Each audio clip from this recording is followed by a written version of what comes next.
இஞ்சிய நல்லா தட்டி போட்டு சாப்பிட்டு வந்தவங்களை நிக்க வச்சே பேசிட்டு இருக்கேன். உட்காருங்க உட்காருங்க. யோ எங்கயா இருக்க?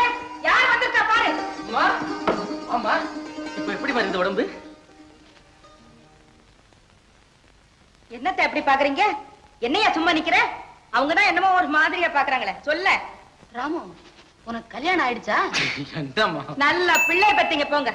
இந்த காலத்துல அவன் கல்யாணத்தை பண்ணி குழந்தை குட்டிகளை பெத்ததுக்கு அப்புறம் தான் தாய் தகப்பனுக்கே தகவல் கொடுக்கறாங்க. இங்க என்னடான்னா அம்மாவை பார்க்காம கல்யாணம் வேண்டாம் கல்யாணம் வேண்டான்னு சின்ன குழந்தைங்க மருந்து வேண்டாம் மருந்து வேண்டாம்னு சொல்லு பாருங்க. அந்த மாதிரி அடம் பிடிக்கிறாரு உங்க குழந்தை. ஏண்டா ராமு, அப்படியா?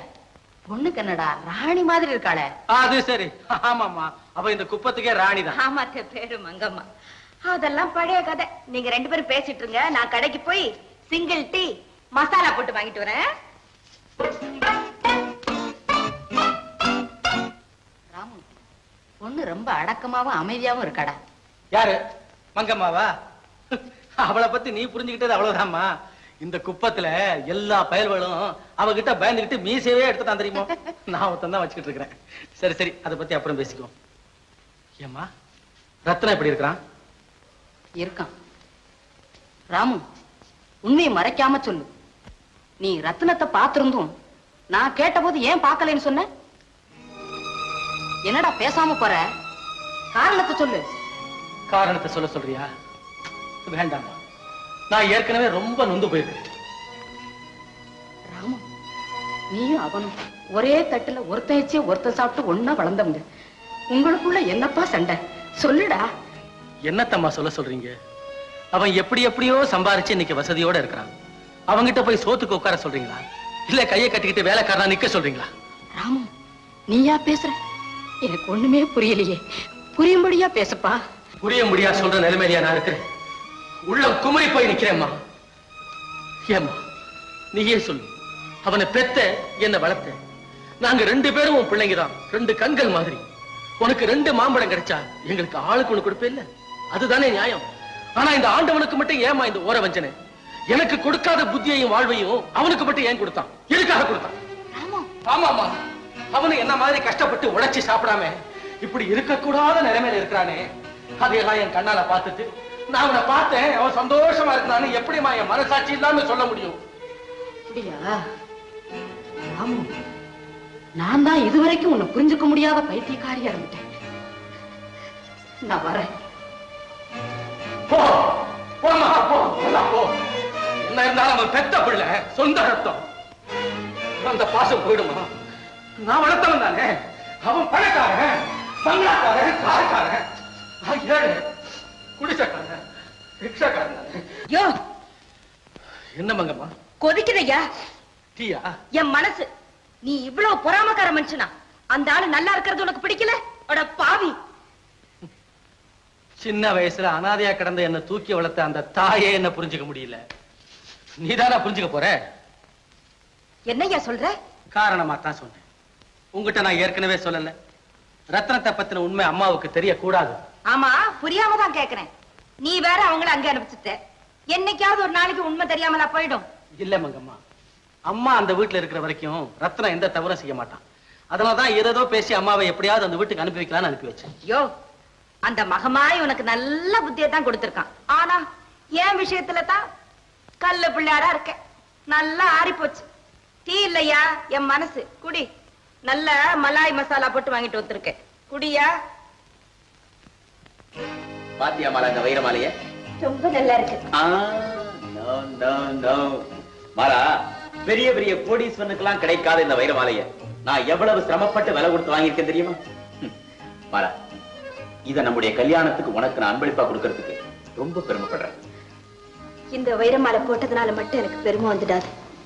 நீங்க சின்ன வயசுல இருந்து பாசமே தெரியாம வளர்ந்தீங்கன்னு எனக்கு நல்லா தெரியும். நான் இந்த வீட்டுக்கு மருமகளா வர நல்ல நேரம். பிரிஞ்சிருந்த உங்க அம்மாவும் அண்ணனும் உங்களோட வந்து ஒன்னா சேர்ந்துட்டாங்கன்னா அதுவே எனக்கு பெருமை. இல்ல மாலா, அதுக்கு நம்ம கொடுத்து வைக்கல. அம்மா, ராமு எங்கம்மா? அவன் வரல. அவன் வர மறுத்துட்டான்ப்பா. அத்தே, நீங்க கூப்பிட்டுமா அவர் மறுத்துட்டாரு? ஆமாம்மா, என்னைக்குமே என் வார்த்தையை தட்டி பேசாத மகன் இன்னைக்கு தட்டி பேசுனது கூட எனக்கு வருத்தம் இல்ல. ஆனா அவன் வர மறுத்ததுக்கு சொன்ன காரணம் தான் என் நெஞ்சையே பொழக்குதுமா. அம்மா, அவன் அப்படி என்னதாம்மா சொன்னான்? உன் வாழ்வை கண்டு அவன் பொறாமப்படுறான்ப்பா. அம்மா. ஆமாப்பா, நான் பெத்த மகன் நீ வீட்டை விட்டு போன பிறகு யாரு பெத்த பிள்ளையோ நான் வளர்த்தேங்கிற ஒரே கடமைக்காக உனக்கு பதிலா வறுமையில உழைச்சு நம்ம குடும்பத்தையே காப்பாத்தினான். இன்னைக்கு நீ தேடி வச்ச செல்வத்துல பங்கு கொள்ள சம உரிமை இருந்தோம் வர மறுக்கிறான். காலம் அந்த நல்ல மனசையும் மாத்திருச்சுன்னு தான் நினைக்கிறேன்ப்பா. இல்லம்மா, இந்த உலகத்துக்கு தகுந்தபடி அவன் மாறல, நான் தாமா மாறிட்டேன். வறுமையில பங்கு கொண்டவன் வசதியில பங்கு கொள்ள மறுத்துட்டான்னா அவன் எவ்வளவு உயர்ந்தவன் பாத்தீங்களா? நான் பணத்தை தேடி தேடி குவிச்சேன், ஆனா என்னால பாசத்தை தேட முடியலம்மா. அதுல நான் தோத்துட்டேன். என்னப்பா சொல்ற?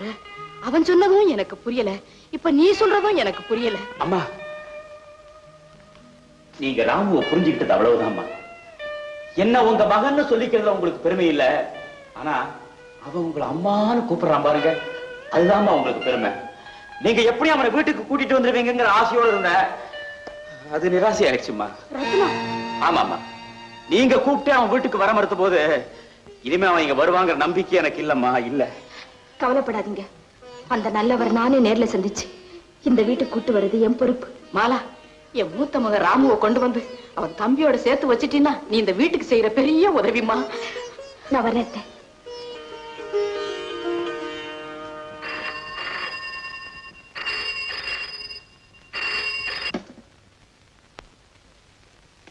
S, Ratna Sabapathi here. என்ன சொல்ற? போடா மடைய, நீ போலி நெக்லஸ் வாங்கி ஏமாந்துட்டடா. உண்மையான வைர நெக்லஸ் இங்கதான் இருக்கு. நீ ஒரு ஏமாளிடா. மூர்த்தி, ரத்ன இனிமே கைய கட்டிக்கிட்டு சும்மா இருக்க மாட்டான். நிச்சயமா அவன் கைவரிசையை காட்டுறதுக்கு இங்கே வந்தே திரும்பும். சரியான சமயம் பார்த்து அப்படியே அவனை போட்டு அணைக்கிடணும். கரெக்ட். அவன் ஜெயிலுக்கு போகணும், நான் மாலாவாடேன். அப்பதான் எனக்கு நிம்மதியை மகிழ்ச்சி எல்லாம்.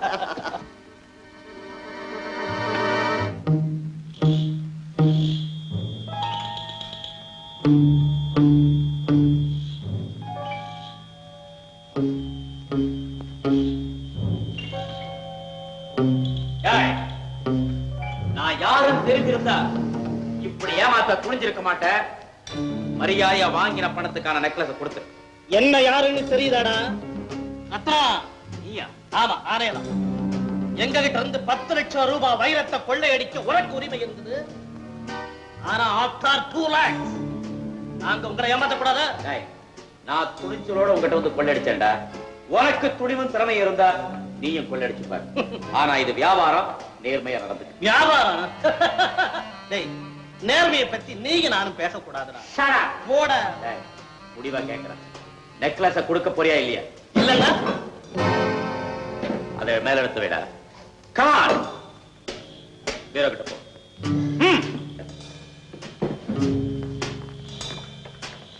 வேற தர.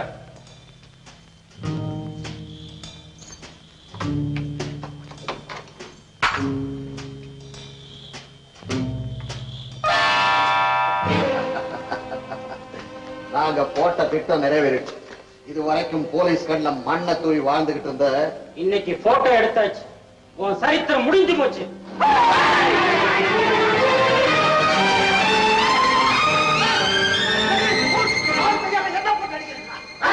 ஓட்ட திட்டம் மாறி போச்சு.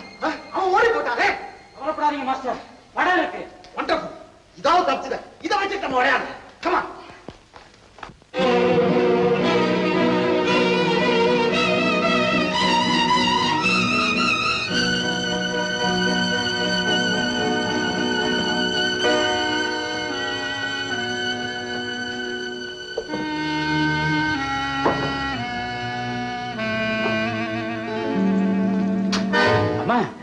நீங்க இன்னும் தூங்கலையா? அது சரி, இந்நேரத்துல எங்க போயிட்டு வர்ற? பகல்ல பார்த்த நெக்லஸ விலைக்கு வாங்கிட்டு வந்தேன். மணி 12 ஆகுது, இதுவா நெக்லஸ் வாங்குற நேரம்? அந்த வியாபாரிட்ட பேரம் பேசுறதுக்கு நேரம் ஆயிடுச்சுமா, அவ்வளவுதான்.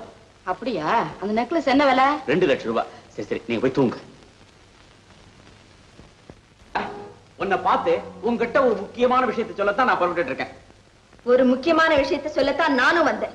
பாருங்க, நல்லா பாருங்க. நீங்க கொள்ளை அடிச்சதும் பணம் சேர்த்ததும் உங்க அம்மா அண்ணனுடைய எதிர்கால வாழ்வுக்காகத்தான் சொன்னீங்களே. இப்ப யாருக்காக இந்த வைரமாலையை கொள்ளை அடிச்சீங்க? மாலா, அந்த மாலையை நான் கொள்ளை அடிக்கல, விலை கொடுத்துதான் வாங்கினேன். இந்த படத்தை பார்த்து எந்த விதமான முடிவுக்கு வராது. இந்த படத்துக்குள்ள இருக்கிற பயங்கரமான நாடகம் உனக்கு தெரியாது மாலா. இது மூர்த்தி அவனுடைய ஆட்களும் போட்ட சதித்திட்டு. நீயே சிந்திச்சு பாரு. இவ்வளவு வசதியோட இருக்கிறனா வைரமாலையை விலை கொடுத்து வாங்க முடியாத? எதுக்காக திருடணும்? திருடுறது உங்க ரத்தத்துல ஊறி போன பழக்கம். அது உங்களால் என்னைக்குமே மாத்திக்கவும் முடியாது, மறக்கவும் முடியாது. போதும், நிறுத்து. உண்மையை தெரிஞ்சுக்காம என்ன சித்திரவதை செய்யாத. நீங்க திருடனா இருந்தாலும் நெஞ்சில ஈரமும் நாக்குல உண்மையும் இருந்த ஒரே காரணத்துக்காகத்தான் என்னோட உயர்ந்த தரத்தையும் பெரும் செல்வத்தையும் மறந்து நான் உங்களை காதலிச்சு. நீங்க பணம் சேர்க்க திருடின போது பண்போடு இருந்தீங்க. பணம் சேர்ந்துட்ட பிறகு பொய் பேச கத்துக்கிட்டீங்க. உங்களை மரமாற நம்பின ஒருத்திக்கு நம்பிக்கை மோசம் செய்த நீங்க எதையுமே செய்வீங்க. இது நீங்க 1000 சமாதானம் சொன்னாலும் நான் நம்பவே மாட்டேன். நம்ப வேண்டாம் மாலா, நம்ப வேண்டாம். நான் திருடன் தான், பொய் பேசுறவன் தான். வைரான கிளாஸை திருடித்தான் கொண்டு வந்தேன். போதுமா? ஆவி, நீ திருடனா? திருடித்தானா அந்த நெக்லஸ கொண்டு வந்த? எனக்கு இப்பதாண்டா எல்லாம் புரியுது.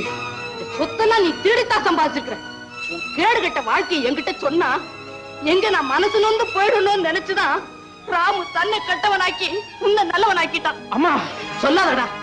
பெத்த பிள்ளை அம்மான்னு கூப்பிட்டு சந்தோஷப்படுறதுக்கு கொடுத்து வைக்காத பாவிடா நானு. உன்னை இத்தனை வருஷம் கழிச்சு ஒரு நல்லவனா உழைச்சு சாப்பிட உத்தமனா சந்திக்க கூடாதா? ஒரு திருடனா தானா சந்திக்கணும். மயக்கமா கடந்த என்ன எதுக்குடா கொண்டு வந்து காப்பாத்துன? உன்னை பெத்த பாவத்துக்காகவா என்ன இந்த திருட்டு சொத்துல சாப்பிட வச்ச? ஐயோ, ஏன் இன்னும் நான் சாகாம இருக்கிறேன்? அத்தே, அதுக்கு நான் தகுதி இல்லாதவமா. இவனுக்கு தாய்ங்கிற கெட்ட பேரு என்னோட போகட்டும். திருடனுக்கு மனைவிங்கிற கெட்ட பேரோட நீ எதுக்காகமா வாழ்க்கை பூரா கண்ணீர் வடிக்கணும்?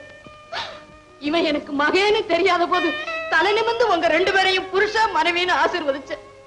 இவனுக்கு தாயின்னு தெரிஞ்ச பிறகு தலை குனிஞ்சு இப்ப சொல்றேன், நீ இவனுக்கு மனைவியா வராத. இவனை மறந்துரு. அம்மா, பாத்தீங்களா உங்க தொழில் எதுல கொண்டு போய் விட்டுடுச்சுன்னு? தவறான வழியில போய் யாருக்காக சொத்தை எல்லாம் சேர்த்து வைக்கிறேன்னு சொன்னீங்களோ அவங்களே உங்களை உதற தள்ளிட்டு போயிட்டாங்க. மனமாற நேசிச்ச நானும் இன்னையோட உங்களை மறந்துட்டேன். ராமு, உன்னை இத்தனை வருஷம் வளர்த்திருந்தோம். உன் உயர்ந்த குணம் எனக்கு தெரியாம போச்சு. ஆசை அறிவை மறைச்சிருச்சு. என்ன மன்னிச்சிருப்பா. அம்மா, நல்லா இருக்குமா நீங்க என்கிட்ட மன்னிப்பு கேட்கறது. என்னாலதான் அவனை திருத்த முடியல. நீங்களாவது அவன் கூட இருந்து அவனை திருத்திருவீங்கன்னு தான் நம்பினேன். ஆனா நீங்களும் அவனை தனியா விட்டுட்டு திரும்பி வந்துட்டீங்க. பெரிய தவறு பண்ணிட்டீங்கம்மா. நான் தவறு பண்ணல. தவறுன்னு தெரிஞ்சா மனம் கொதிச்சு குமுறுவியே. அவன் திருடன்னு தெரிஞ்சிருந்தோம் எப்படிடா பாத்துக்கிட்டு சும்மா இருந்த? நம்ம குடும்பத்துக்கே களங்கத்தை உண்டாக்குன அவன் கைய காலை ஒடிச்சு அவனை திருட விடாம செய்திருந்தா நான் எவ்வளவோ சந்தோஷப்பட்டிருப்பேன். அம்மா, இந்த திருடனை எந்த பாவி வேலையத்து போய் பெத்தான்னு பெத்தவளுக்கு பழிச்சொல்ல வாங்கி கொடுக்கிறவன் உயிரோட இருக்கிறத விட சாகிறதே மேல். ரத்னத்தை தவறா பேசாதேம்மா. தவறான உன்னை நல்லதுன்னு நினைக்கிற ஒரே பிடிவாத குணத்தை தவிர அவன் ரொம்ப நல்லவம்மா. என் மேல உயிரையே வச்சிருக்கான். பாசத்துல எவ்வளவோ உயர்ந்தவன். ராமு, என்ன தாழ்த்தி அவனை உயர்த்திட்ட. அதனால அவன் உயர்ந்துட மாட்டான். ராமு, உனக்கும் எனக்கு மட்டும் அவன் துரோகம் பண்ணலப்பா. ஒரு உயர்ந்த குடும்பத்துல பிறந்து அவனையே நம்பிக்கிட்டு இருக்கிற ஒரு உத்தமிக்கும் துரோகம் பண்ணிட்டான். அந்த பொண்ணுக்கு இன்னைக்குத்தான் உண்மை தெரிஞ்சு அவனை உதறி தள்ளிட்டு போயிட்டான். அம்மா, ஐயோ, நீயும் நானும் செய்ய முடியாத காரியத்தை அந்த பொண்ணு செய்திருவா. அவனை திருத்தி மனுஷனாக்கிடுவான்னு பெரிய நம்பிக்கையோட இருந்தேம்மா. இப்ப அந்த நம்பிக்கை நாசமா போயிடுச்சு. ராமு, அவனுக்காக நீயும் நானும் வேதனைப்படலாம். யாரு பெத்த பொண்ணையோ வேதனைப்பட வச்சு அந்த பொண்ணோட வாழ்க்கையை கெடுத்துத்தான் அவன் திருந்தணும்னா அவன் என்னைக்குமே திருந்த வேண்டாம். அந்த பொண்ணோட முடிவை நான் மனமாற வரவேற்கிறேன். நான் அவனை மறக்கிறதுனே முடிவு பண்ணிட்டேன். அடி மாறி மகமாயி, நல்ல முடிவுதான் பண்ணிருக்க. பொண்ணுங்களை கண்டதும் எங்க தாத்தா பட்டணத்துல மேயரா இருந்தவரு, எங்க அப்பா அரசாங்கத்துல லாயரா இருந்தவரு, மவுண்ட் ரோட்ல பாதி இடம் எங்களுக்கு தானே. அழ நடக்கிறதே இந்த பயலுக்கு வேலையா போச்சு. இப்படி எல்லாம் அவன் சொன்னது கேட்டுதானே நீ ஏமாந்து போன? இல்ல மங்கம்மா, நான் ஒரு திருடுறதுதான் என் தொழில். அதனால நீயும் நானும் எந்த காலத்திலையும் ஒண்ணு சேர முடியாதவங்கன்னு தான் சொன்னார். திருடனா? அவர் திருடனா இருந்தாலும் நல்ல இதயம் உள்ளவர். என் பணத்தை பார்த்து அவர் என்ன காதலிக்கல, நான் தான் அவரை காதலிச்சேன். சரிதான், நீ தான் தவறு பண்ணிருக்க. திருடனா இருந்தாலும் பய பல திருடன் உன் மனசே திருடிட்டான். நான் அவரை திருத்தி நல்ல வழிக்கு கொண்டு வரலான்னு தான் நினைச்சேன். அந்த எண்ணத்துக்கு தாத்தாவும் உறுதி கொடுத்தாரு. ஆனா நான் ஏமாந்துட்டேன். இனிமே அவரை என்னைக்குமே திருத்த முடியாதுன்னு தெரிஞ்சுதா நான் மறக்கிறதுன்னு முடிவுக்கு வந்தேன். நல்லா இருக்குது உன் நியாயம். தவறு பண்ண ஆம்பளையே திருத்தணுமே தவிர மறக்கிறது மாத்துறதுன்னு ஒவ்வொரு பொம்பளையும் முடிவு பண்ணா என்ன ஆறுது இந்த உலகம்? நல்லா யோசிச்சு பாரு மாலா. கட்டிக்கிட்டதுக்கு அப்புறம் இப்படி ஆயிடுச்சுன்னு வச்சுக்க, மறந்துட்டு வேற ஆளை மாத்த முடியுமா? மங்கம்மா, என் முடிவை மாத்திக்க நான் விரும்பல. இந்த பாரு, குடிசைக்கார பொண்ணு மாடி விட்டு பொண்ணுக்கு புத்தி சொல்றேன்னு நினைக்காத. நேரத்துக்கு ஒரு கலர் புடவை மாத்துற மாதிரி ஆம்பளை மாத்துறது நல்லதில்ல. மங்கம்மா, எங்களுக்கு மாத்தி கட்டிக்கிறதுக்கு மறுபடவே இல்ல, அதே மாதிரி ஆம்பளை மாத்திர வழக்கம் இல்ல மனசும் இல்ல. இத எங்க பாஷையில சொன்னா அசிங்கம், உங்க பாஷையில சொன்னா நாகரிகம். மங்கம்மா. மாலா, தாத்தா உங்க வீட்டுல வேலை பார்த்தாலும் என்ன போலவே உன்னை ஒரு பேத்தி மாதிரிதான் நினைச்சிட்டு இருந்தாரு. நானும் உன்னை ஒரு தங்கச்சி போல நினைச்சு சொல்றேன். அவரையே கட்டிக்கிட்டு உயிரை கொடுத்தாவது அவரை திருத்துறதுதான் உன்னுடைய கடமை. மங்கம்மா, நான் ரொம்ப அவசரப்பட்டேன், என்ன மன்னிச்சிடு. அந்த மாரி மகமாய் உன்னை நல்லபடியா வாழ வைப்பான். நான் வரட்டுமா?